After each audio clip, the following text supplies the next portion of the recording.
Welcome back, everyone. We're here for part 2 of the intro to Devnet, or the developer portal. I'm Who Is Tracer, and with me is COTI Unity, Coney Ship, Last AKA, also known as Soren, Joshua, and Daniel. How you doing, guys? Doing good. All good, thank you. Doing really well. Right on. Thank you all for being here. So Joshua was here for the last one, and we're meeting Daniel for the first time. But first, let's go into just a brief state of the market, what you guys are seeing. I think most notably for me was the SEC has suspended its probe into Ethereum. So I'm kind of interested in hearing what you guys think about what's going on. Just feel free to jump in anytime. Who wants to go first? Come on, Ship. I know you want to go first. Not on that particular point. No, we'll go jump in anyways. Okay, cool. So, where to start? I mean, the market's super interesting. I feel like this is a spot we haven't really seen too often, where you've got this like inverse correlation between Bitcoin and then the rest of the altcoins in the market. So, I mean, the last 2 days, you've seen a bit of a capitulation. But we're seeing like strength and a kind of an increase in dominance on the alt side. So really interesting scenario, not one that you see play out too often. Beyond that, we've got the ETH ETF news coming up, which is, I guess, the bullish narrative. And then on the bearish side, you've got this looming dissemination of Bitcoin that's owed from 2014 by Mt. Gox, and that's coming in back to recipients at a much higher market value than when they had it in 2014. So potentially a supply shock. All in all, God knows where it's going. So many different narratives you can look at it from. But yeah, it's a super interesting time. No, it's been exciting to see the ETF case and the ETF of the SEC dropping their case, against Ethereum and Consensus, really leading that charge. I think it's a big moment for the ecosystem, but at the same time, there's so many like macroeconomic issues going on in the world right now that I don't think that's where people's attention are at. And I think, between Mt. Gox, as Ship said, we saw about 900 million in outflows from Bitcoin ETFs. Some of that money may be preparing for the Ethereum ETFs, but a lot of it's just, people taking profits. And we've seen that across the industry. So I think we're going to continue to see, some downward pressure for a while now. And that's probably a good thing. So I'm going to get in trouble right away because I think I was typing off mute, and I know Cody Ship doesn't like that. So I guess I have a question before we move on. Is this a bull market, guys? Like, are we there? I like Milton DeMoore's Sideways Summer. I think she said we're in a sideways summer. That feels right to me. Yeah, we are undoubtedly in sideways summer. But I think, at least from my perspective, the wider aggregate, I think we're in the bull run, just a very long one. I mean, we've been above that, I think, 200 day MA since $28,000 on Bitcoin. So we've been up above and running high for a long time now. So maybe a natural correction, but I don't think there's much argument for the fact we're in a bull market. I mean, I also think that people are too impatient when it comes to the bull market, because traditionally the peak of the bull market is like 500 days after the Bitcoin halving. And now we're like 2 months after the Bitcoin halving. So I think the actual bull run hasn't even started yet. We still need to be a bit more patient for it to go fully ahead. Yeah, I think a lot of people got tricked by the new all-time high before the halving, right? And now people are wondering, like, what is this cycle going to look like? Because it feels a little bit different with all the ETFs and all the adoption. Yeah, and we're in a very high interest rate environment, and there's no sign that interest rates are coming down anytime soon, and that's going to put a dampener on pretty much everything. Yeah, that's a really good point. So just to tackle a little bit of, recent COTI news, I'm going to look to COTI Unity for this. but I'm sure you guys all saw that we had the most recent governance proposal and vote and completion on COTI treasury fees. So why don't you take us to that, Mr. Unity? All right. So for those who don't know, the Treasury is an app within the COTI ecosystem in which investors can deposit COTI and then get rewarded for their deposits. And we also have COTI as the governance token of the Treasury. And recently there have been some discussions concerning the deposit and withdrawal fees, because up until now, the deposit fee was 0.25% and the withdrawal fee was up to 1.9%. The problem was that with regular deposits that weren't boosted or weren't locked, people had no incentive to deposit because the withdrawal fees and the deposit fees were higher than the actual rewards. And so now there was a proposal to change the fees, so to lower the deposit fee from 0.25% to 0.05%, and the withdrawal fee from 0.4% to 1.9% to 0.25%. And so all COTI holders were able to vote on that issue a week ago, and now we have the results. 77.9% of the COTI that were used for voting were allocated to yes, so the proposal was approved. 22.1% said no. So now the fees will be lowered by, I think, July 2nd it is. And I think it's a good step. Some argued that we still need the fees for good rewards, but COTI V2 will launch and then transaction fees will come in. And I think this was a good example of good governance. Everybody accepted the results. This time we didn't have that many discussions as with the COTI APY boost. So it's great that we have governance and that issues are taken up by the team and that the community can vote on it. And so I would say it was a successful voting round. Yeah, and so just, I guess the only reason why you would say no is because you'd be concerned that there would be less fees coming into the Treasury and less rewards. Is that correct? Right. I mean, if you are someone who has a lot of COTI, your opinion may be that right now, the Treasury fees are one of the main sources for fees that are distributed within the Treasury. But as said, for the long term, it makes sense to lower the fees to make the Treasury more attractive for more users. And as said, we can expect that with COTI V2, the main source for the rewards will be the transaction fees on the blockchain.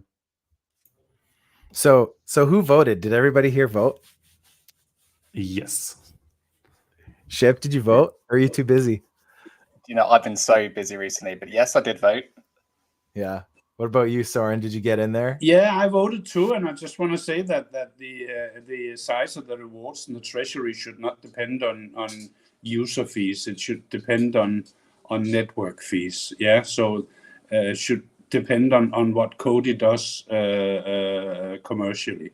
We should have, wherever possible, always have low fees in the Treasury. So I definitely voted yes for it. Yeah, absolutely. And I know we're all looking for adoption, and that's, in some ways, part of this whole episode. I didn't get a chance to vote this time because, like I said, I've been so busy, but I'm just wondering, guys, everybody that voted, how was the process this time? It was super smooth. There was no issues around it. And a lot less people were asking questions about it this time. So I think people are starting to get the hang of this, which is good. Yeah, people were definitely better prepared because last time everybody was asking for some COTI because they weren't aware that you need 0.00, a very small fraction of COTI. And a lot of people had all their COTI in the deposits and had none left for this little, I think it's 8 digits behind the comma, but they had 0 COTI in their wallet. So this time I haven't heard anyone asking for COTI. So I think people are well prepared now for voting. Yeah, that's a good point. I know last time I had to dole out a couple pieces to people that didn't have any because I kept a tiny little stack just for stuff like this. But, you made an interesting point, Soren, about adoption. And I think that's one of the reasons why, we have the developer program. So let's move right into it. And I want to welcome Daniel here.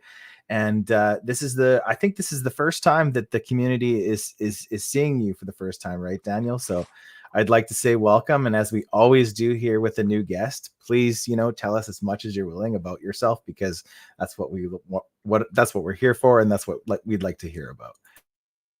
Thank you. Well, very glad to be here. I am the head of product for COTI, entirely focused on COTI V2. I'll tell you a little bit about myself. I've been on the blockchain space for about coming into 4 years now in a full-time capacity. I started as a hobbyist in around 2014 with Bitcoin. I was really fascinated with the technology. In 2017, I became more involved in the community, specifically with Ethereum and Chainlink, just because of the usability and applicability of both of those protocols. I jumped in full-time about 3 years ago. I worked at Chainlink, where I led all the developer tooling initiatives in the product management org. And very much so, I saw the need for kind of two things that are very exciting in our space right now. And one is privacy. The aspect of blockchain of being completely open. And the other one is account abstraction, right? So that goes directly to the usability of blockchain and the UX. So I was aware of a couple of folks doing, products around this space. I was very excited about COTI, and I'm very glad to be here. I was at Chainlink 3 years prior, basically building the developer tooling section there. Prior to Chainlink, I've been working in developer tooling for about 10 years now. I was at another startup called GitLab, and basically as building the product org there, as well as building the product there. And I've been doing software development for about, I would say, 12, 13 years now. I started out in the fintech space, and then I moved into developer tooling early on. And I'm very excited to further our offering in developer tooling and really empower developers to, use COTI to its full power. So we're taking kind of the first steps there with our documentation, our SDKs, and very excited to interact with the community and talk to folks who are building and get their feedback, and basically make our tools, really top of the trade. So we really want to see an ecosystem that has all the tooling they need to build really, really good dApps, and looking forward to interacting with the community. Awesome. Well, thanks so much for doing this, and thanks for being here. So I guess my question is, what is your role specific to the developer program?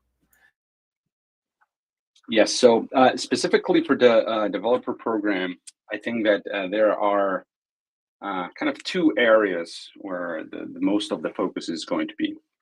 One is going to be identifying those opportunities coming in and how they align with our goals, and interacting with those folks that are applying to the program.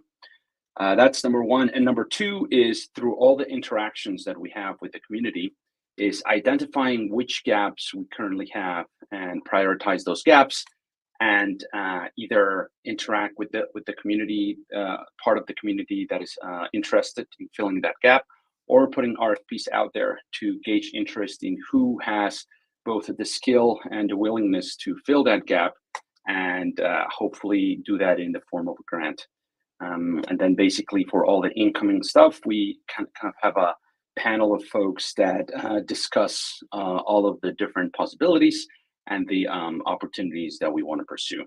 So I think that most of my focus and most of the time that I want to spend as it comes to this program is going to be in interaction with the community. I really want to put kind of the users at the center of this program. First of all, to learn what are the obstacles that they are hitting. I think that in Web3 tooling, we've made strides, but we are not at the level of sophistication that, let's say, a Web2 developer expects from tooling. So I really want us to get closer and closer to having tools where developers don't have to, think about how do I use this, or have a big learning curve when they want to do something, but the tools do it for them. So I think that putting the user at the center of that conversation is going to be my main goal, and identifying which gaps are causing the most pain and easing that pain by building tools that address those gaps. So when you started looking at becoming part of COTI, what is your stance on privacy? And was that one of the features that started getting you interested with what we're doing with V2 right now? Most definitely. So two aspects that I'm seeing big shifts while I was working at Chainlink prior is institutional users wanting to use blockchain for all the great features that provides to them built in, but then being worried about the privacy aspect of it. So we hear this more and more, not only from institutional users, but they are a big part of that group. And there was really no one filling that need in a major way out there today. So I was very interested in that, and also very interested in the things that are going on with account abstraction and ERC 4559, and how there are two major things on that front. The first one that we're seeing in post Dencun is that because of reduced gas prices and gas fees, we have a lot of protocols where the onus of cost is shifting to the protocol. So, the protocol saying, hey, come transact with me. The gas is so low that I'm willing to pay it for you. So I think we're going to see a lot more of that. And another thing that is being enabled by account abstraction is users that are not in our space, in the blockchain space, who may have a hard time with the UX of a wallet and keys and mnemonic phrases, things that are quite foreign to them, now will have the capability to interact with dApps in a way that feels very familiar to them, in a very Web 2 way. But if the privacy aspect is not there, that's going to be a big question mark, as are users going to be willing to use this?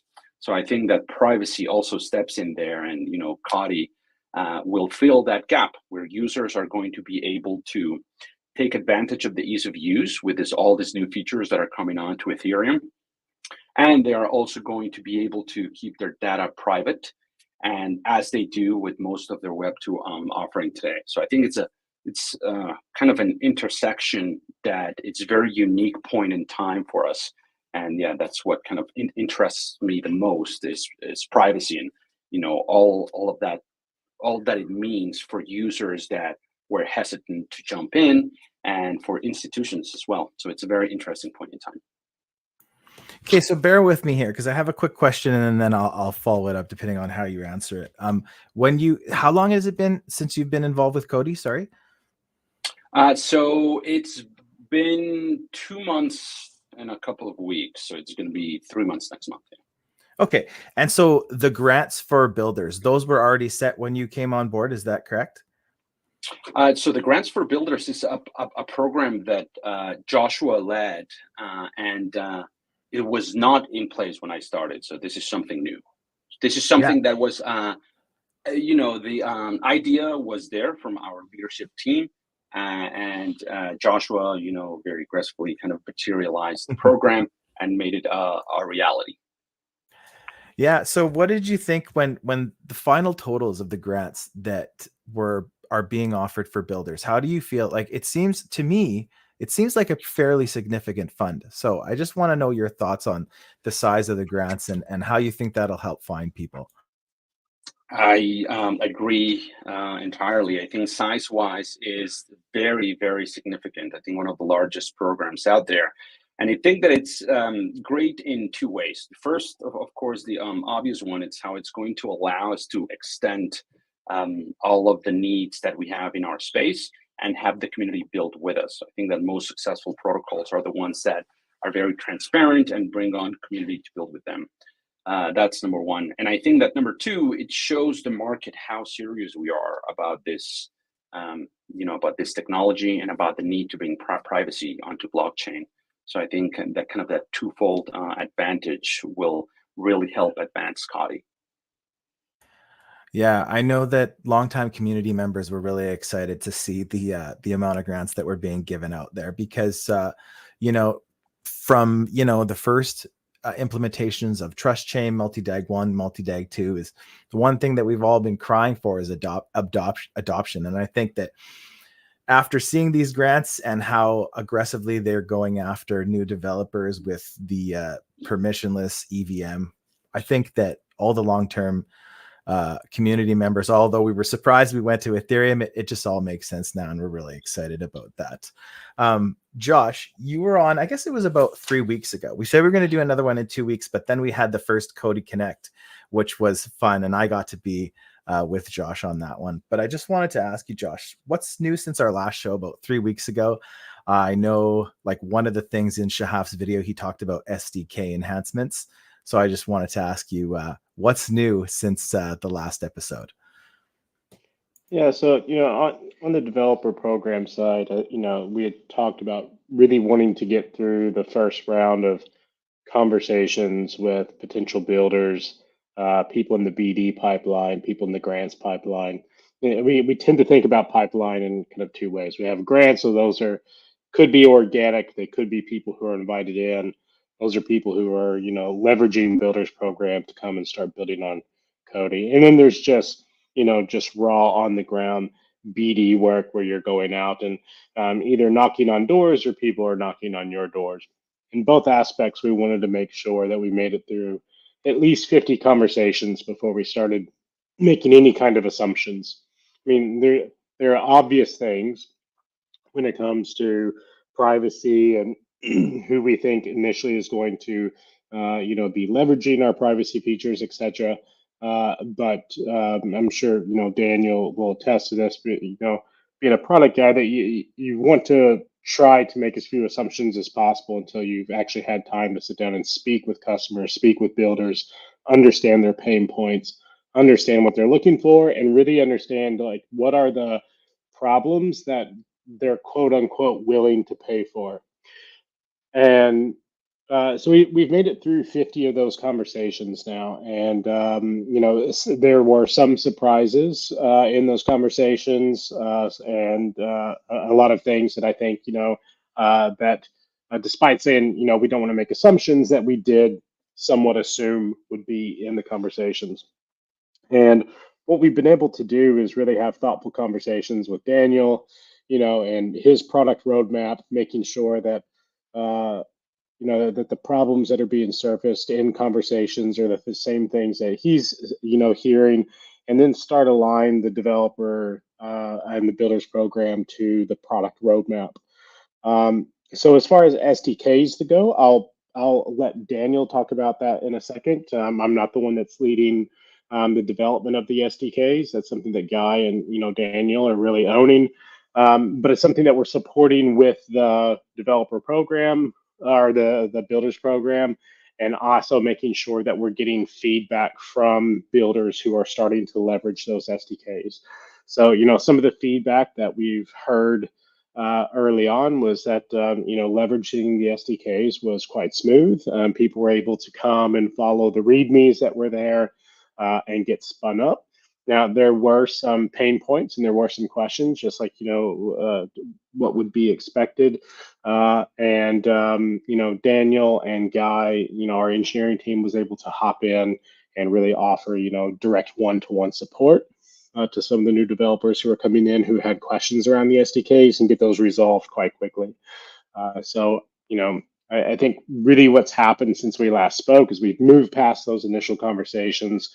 We've developed sort of a clear problem and criteria set, and then we're really starting to marry those problems and that criteria set with the feedback that we're getting from early SDK users, and then aligning all of that to the product roadmap. And finally, I'll wrap up by saying today marks the first day where we've really started running grants through the review process. So in a meeting that we had earlier today with the entire COTI team, we started with the advisory committee to bring that first grant through advisory, where everyone in the COTI team has an opportunity to step in, review that against our growth goals, and then make, as the name would suggest, provide advice to the decision-making board about a final decision on the grant. So we've ran that first grant through. We've had about $200,000 plus in grant requests that have come through so far. And over the coming weeks, we'll begin oiling that grant review process and machine, and then eventually start to surface those more publicly to the community. So that's really exciting. So you say that you've started the formal reviews process, but did I hear you right that you've actually gone through that process and decided to award a large grant? Is that correct? No, we haven't decided to award a grant. Today was actually the first day that the advisory. So there's two parts. Let me back up and explain. So there's the advisory, and what the advisory group does is, just like their name would suggest, they offer advice to the decision group, and then the decision group will then make a final decision based upon that advice. It'll be an aggregate score against a rubric that's aligned to growth goals for the ecosystem. And so the first grant started to be processed today in that advisory committee. It'll be next week before that goes to the decision-making committee. But I presume by the end of next week, we will have had the first grant go through the full review cycle. There will be some learnings that come out of that, and then we'll bring the next grants through that. The amount that you heard was the total amount that's been requested so far in the grants community. It's a little over 200,000. You know I'm pushing a little bit. I was kind of just You've nudging got you to, a little yeah. bit. But yeah, no, that seemed like it made more sense. It's very exciting that it's gone to the formal review process. That's a really good sign. So just if you look at the page I had up here, I was looking through this while you guys one question, if I may, Teresa. One question on the giving out of grants, Joshua. How will this be communicated to the community? Will you say that you've given person or project XYZ a grant, or is it just we've given out a grant, but we can't tell you who it's for? How do you guys plan to communicate this? That's to be determined. I mean, I'll explain what the hangup is. Obviously, we want the grant program to be as transparent as possible, but there's also sensitive inbound where we are going out through BD efforts and trying to get different organizations to apply. Now, if they are a crypto native organization, they have no problem with the transparency. They encourage it, etc. But also, privacy has a lot of institutional and enterprise use cases that we need to account for. And inside of those, there's very clear NDAs that get signed. I would say of the BD pipeline, probably at least 20% of the conversations start with a clear NDA. And it's unclear yet how we manage the transparency with also providing, NDAs and legal agreements with those in the BD pipeline who want those. So it's going to be a bit of a dance, but the goal is to be as transparent as possible with the community and eventually make the grants program a true, community-led grants program. This is our starting point, so I would expect a balance of transparency with honoring legal agreements. And I know that's not something that anyone gets excited to hear, but it's the reality of business and BD efforts. It's the reality of what we're doing. Thanks a lot, Josh. Yeah, thanks, Soren. I think that's a really good question, and it's kind of the expected answer. I don't think there's any surprises there. But what I was getting at, Joshua, is when we were listening to Daniel earlier, and I was scrolling through this Notion page here, and if you look at the grants starting from 100,000 here, I guess, and I'm not asking for names right now, but was there anybody in the process of these 50 names? Was there anybody that reached out that kind of really surprised you, or that really, like lit your eyes up? I would say that there are probably 3 names inside of that 50 that was surprising to hear this early on. Like I assumed that we would have to go out and sort of like, beat on doors for some of the names that came through. I want to be very careful because, we can't give those out. It's very early stage. And I know one of the requests from the community has been to be, more transparent and, better about releasing the names and logos of people that we're talking to. But I would say that there's probably 3 of that 50 that sort of, as you said, made the day a lot better to hear that those names were interested in speaking with us. But there's some enablement work to be done to get there, particularly around like service integrators and developer tooling, as Daniel has mentioned. So there's work to be done to get them in the door. Awesome. Well, that's really exciting to hear. Let's move back to Daniel, and if you could just kind of tell us what about the SDK enhancements that Shahaf was mentioning in his most recent video. Yes, for sure. So I think that the first thing, the first piece of feedback that we heard from users was that the projects in GitHub where the SDKs lived were kind of quite large and had a lot of orthogonal stuff, which means a lot of examples were kind of embedded with the SDK. So there was some confusion as to, well, where's the line where this contract is an example, or do I need to reference it if I'm using the SDK? So we've decided to separate kind of the SDKs and the examples into separate projects, just to make it absolutely clear which are the resources you need to use for SDKs. So that was kind of the first big one. The second one was also we've addressed a number of issues where in our SDKs we offer support for Python, TypeScript, and Hard Hat. There were some things that were not working as expected in some of the SDKs. So, we made sure that all of the features are working, small bugs that were solved. And now for, next, we're looking to kind of bring parity to all of those languages. So, I'm very interested in hearing feedback from the community to see which ones are kind of used the most and what are the features that people want to see. And then additionally, with the SDKs, we're kind of continuously updating them and adding more functionality. So, we have an ERC20 contract example. We want to make sure that we have examples for more tokens. So stuff like that is being added to the SDK. And so that's it kind of from the SDK side of things. And then from the feature side of things, we're also looking at a number of supporting contracts that we would want to provide to developers as a way of taking advantage of some of the privacy preserving features of COTI.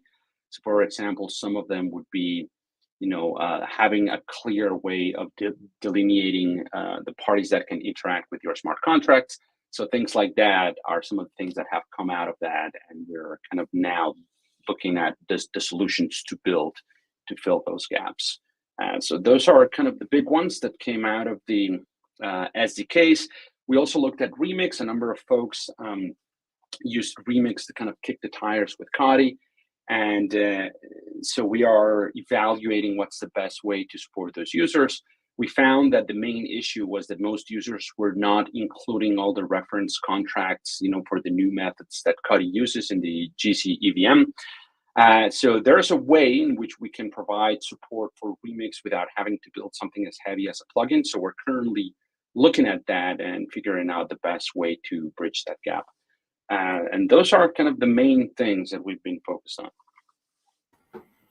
Thank you so much. Now, I know that the dev leads have a way to get a hold of all you guys, but I just wanted to ask Unity, do you have a question for the group that you'd like to ask right now?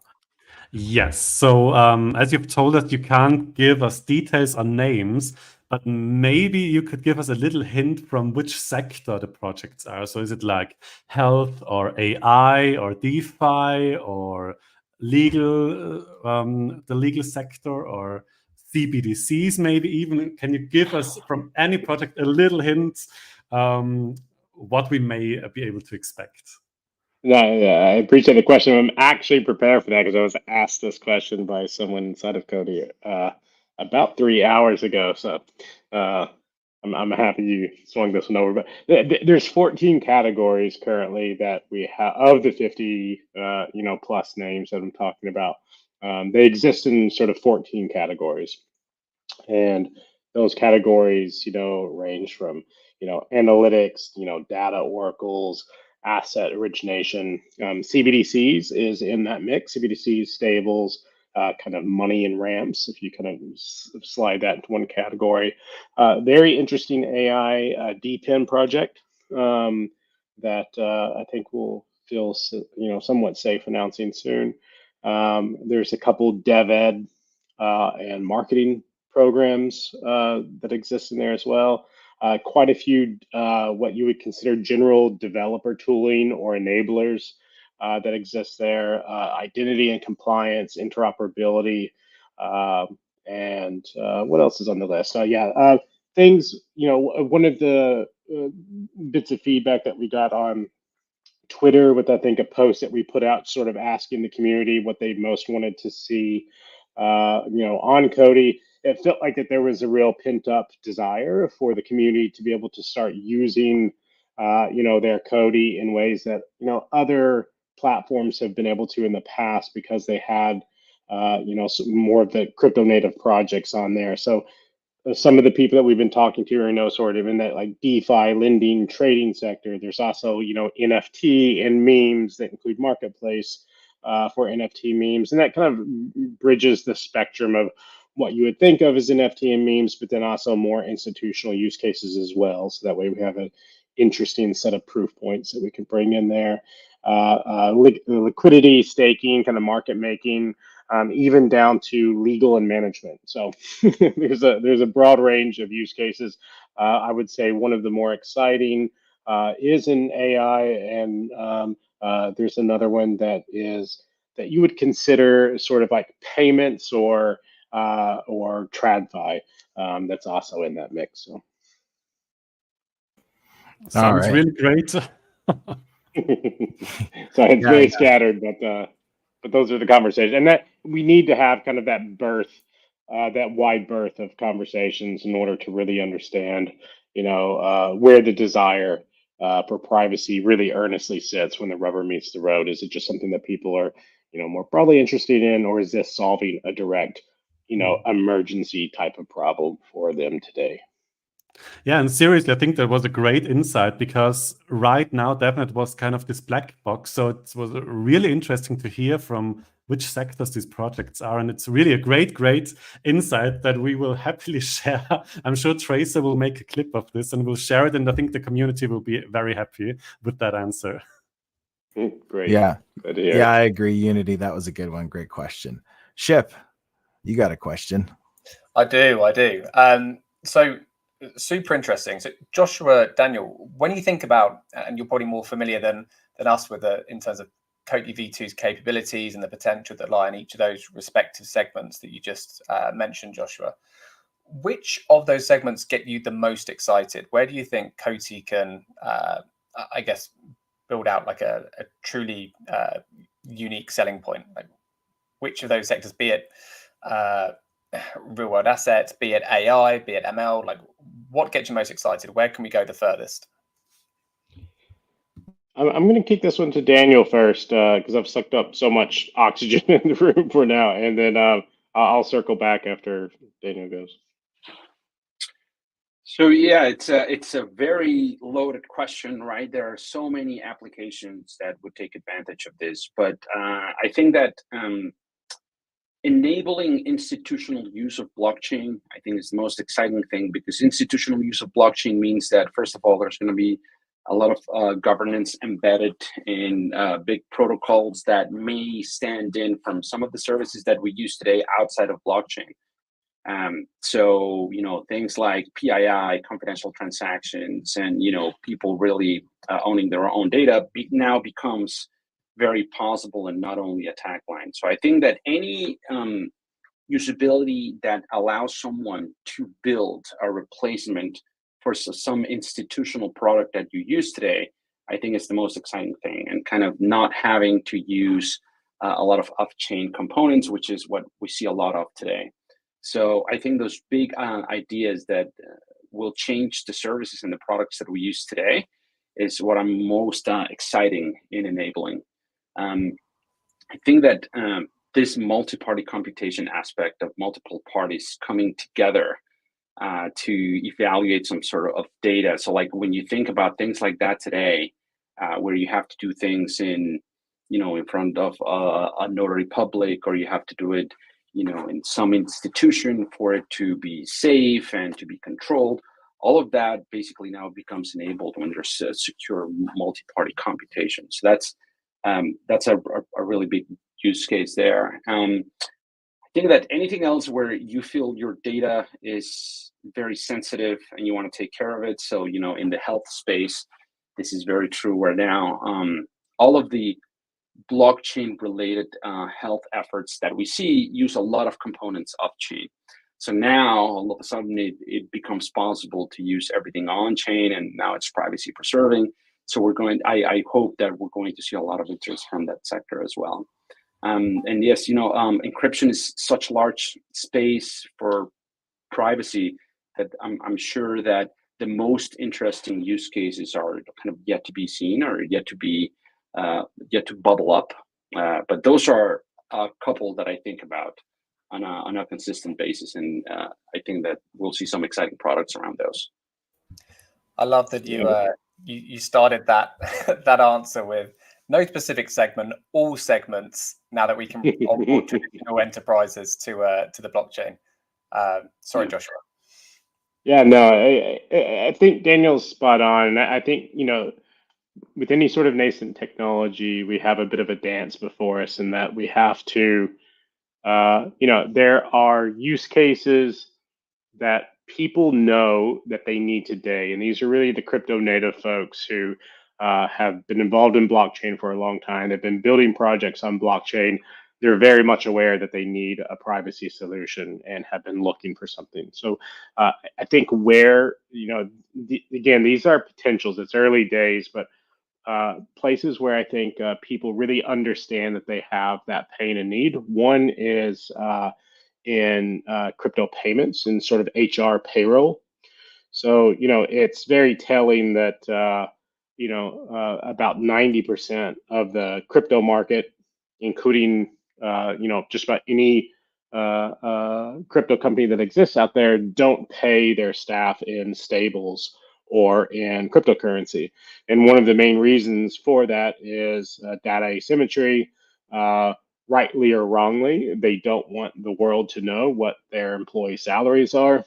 It's a competitive advantage in some cases. In some cases, it's maybe more nefarious where they want to keep, salaries separate from their own employees. But regardless, because it's so public, we just don't leverage HR and payroll the way that we ought to and eat our own dog food in the crypto sector. So that could be one near-term enabler. I think another kind of centers around the whole lending ecosystem, whether that is, people that are starting to build out more, credentials for you to really understand what your credit history may be, your on-chain credit history, to enable, under collateralized and, standard collateralized lending, to dark pools and lending. I think those are also some near-term solutions. And then you have everything that Daniel just kind of mentioned, and those are the longer-term solutions where, you sometimes need 6, 12, 18 months pipelines in order to really bring some of those projects to fruition. So we've got to capture some of that near-term understood need in some of those areas that I'm talking about. And that includes, lending, RWA, permission DeFi, etc., payroll management, and even some, NFT and marketplace products. And then there's those longer term institutional needs where they kind of know what they need, but they're not really aware, and we're going to have to bring some of those solutions to market. So that's super interesting. So just finding the balance between the lower hanging fruit, which is more immediately pursuable, and then preparing yourselves for the longer run, which Daniel was alluding to. Absolutely. Great question, Ship. Thanks, guys. We're going to go back to Unity because I guess the conversation got him thinking for another one. Yeah, I've one more question because I think that privacy will be one of the big narratives in the next bull run. And so already now and maybe even more in the future, privacy projects are popping up everywhere. So I think the question is, what is COTI's USP? So my question is which kind of use cases do you think that are only possible on COTI or are solvable better on COTI, because either other projects don't support multi-party computation such as CK, or they are much heavier when it comes to storage and computational power like FHE. So what would you say, for which use cases is COTI better suited than other projects out there? Daniel, do you want to take this one first? Sure. Yeah. So I think that as you mentioned, CK is very good at doing one thing, which is that answer binary questions, and the data is always held by the owner. In a world where I don't want to necessarily have to answer all the questions about my data, being able to have that data encrypted and enable other parties to compute on that data, I think is going to be a very big use case as it relates to FHE, where we have like very large loads. So think about an exchange, for example, that's processing thousands or millions of transactions per day. There's going to be a point where the compute cost is going to become prohibitive to scale. And I think this is where COTI is really going to shine. It's going to be in applications that require thousands or millions of transactions. Compute cost is going to be a concern. So that's going to be the second one.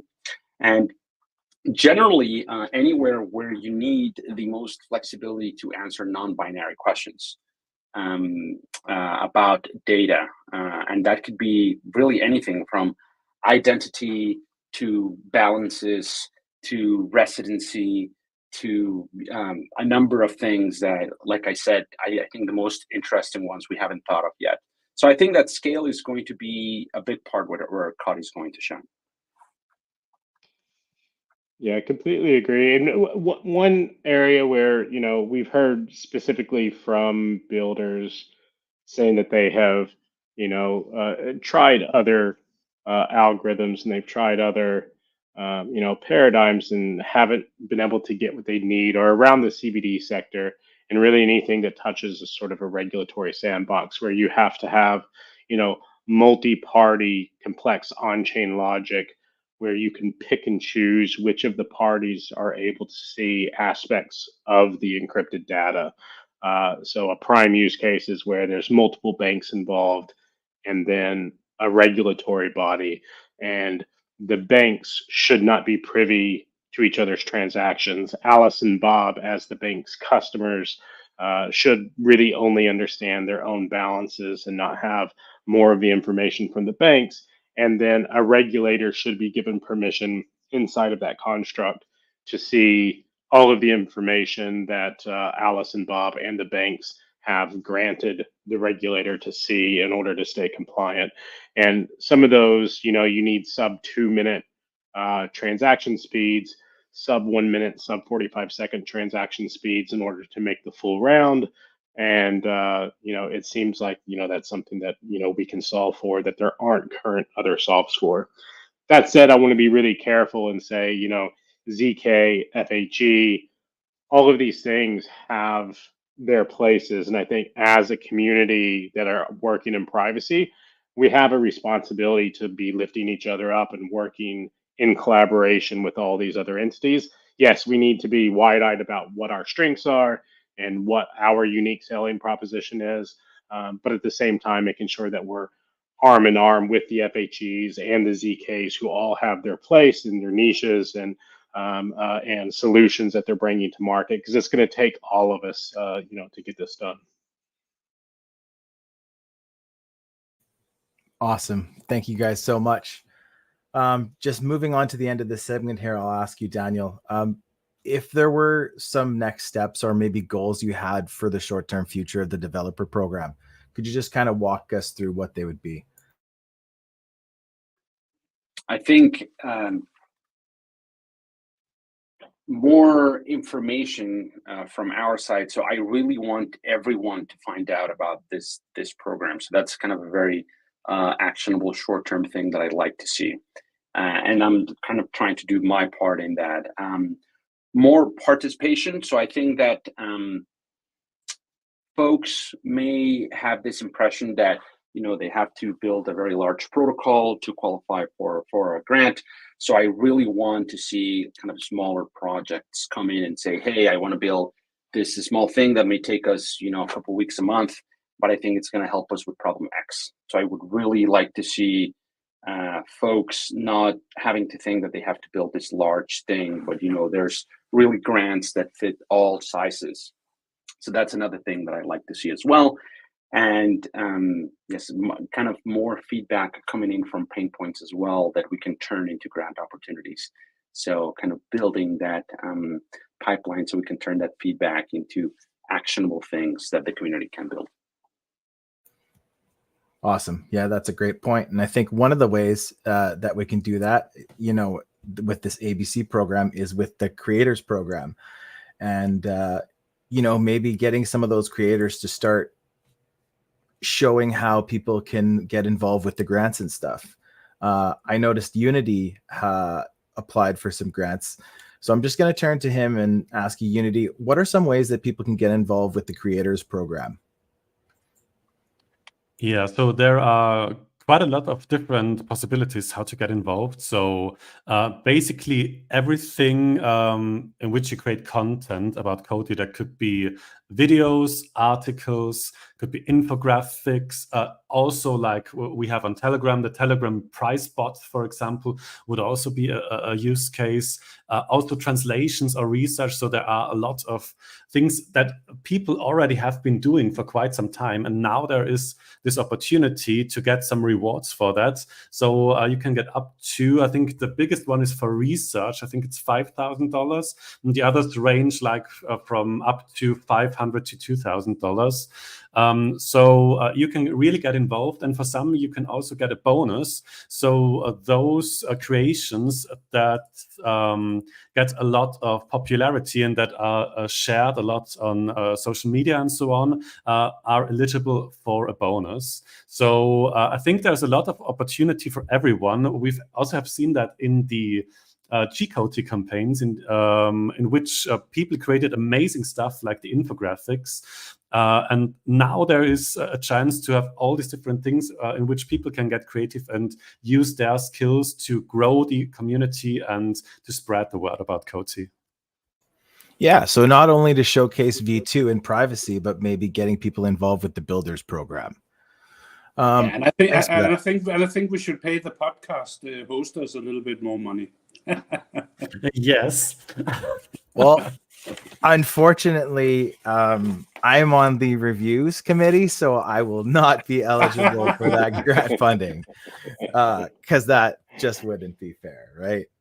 I know we're running out of time, Trace. I do have one question I've been sitting here with for a little while, but it was so interesting, all the other stuff. But I do have one question for Daniel. Sure. Yeah.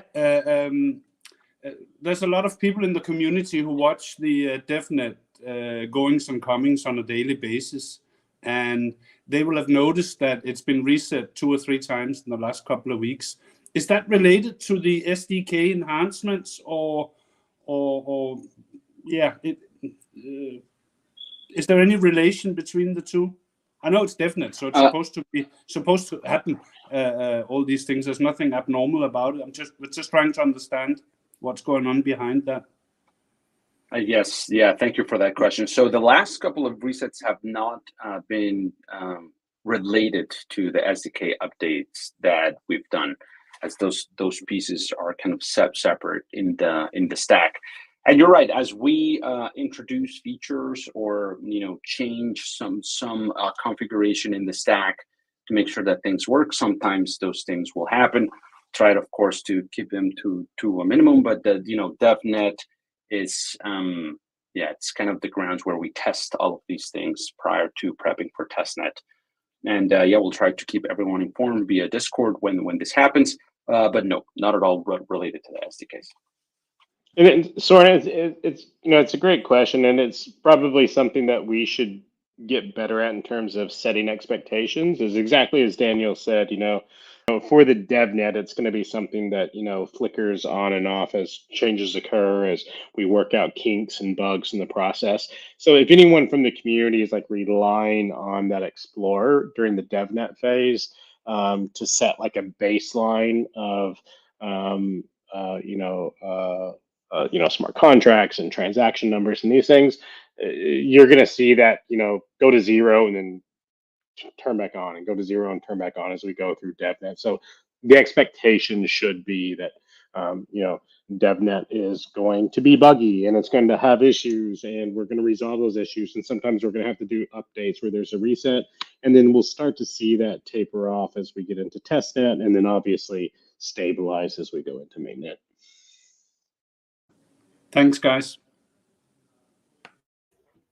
Thanks for the question, Soren.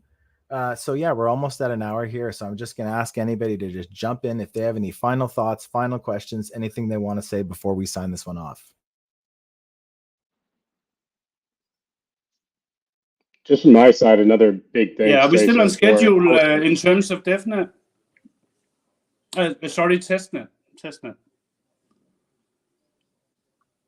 I believe that's right, so, Daniel. I think there's nothing. Yes, testnet-wise, our aim is still to deliver it in Q3 with the, and I think that we are on track to do that. Things change, so as you know, in software development, all timelines have a big asterisk, but that's our plan to deliver it in Q3.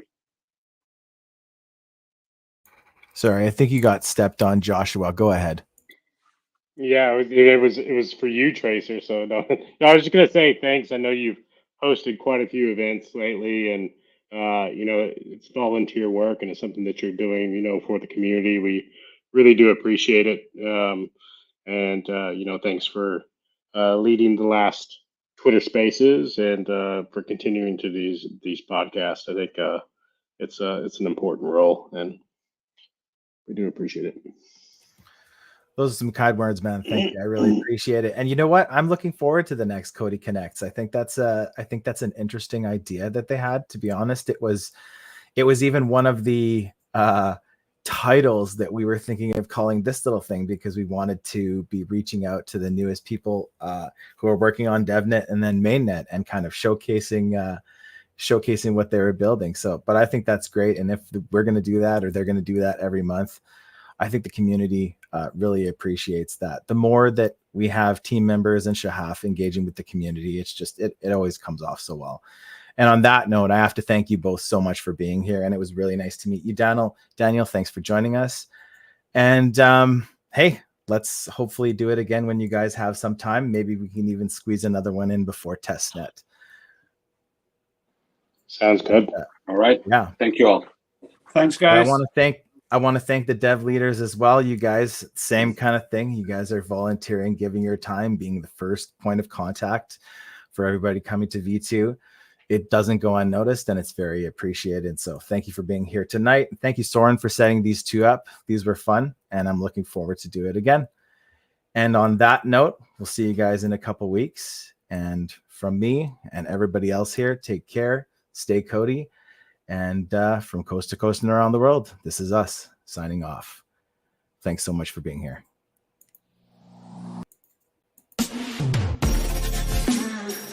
You have been listening to the Who is COTI podcast. Please follow myself at Who is Tracer on X for this week's episode information. Stay COTI.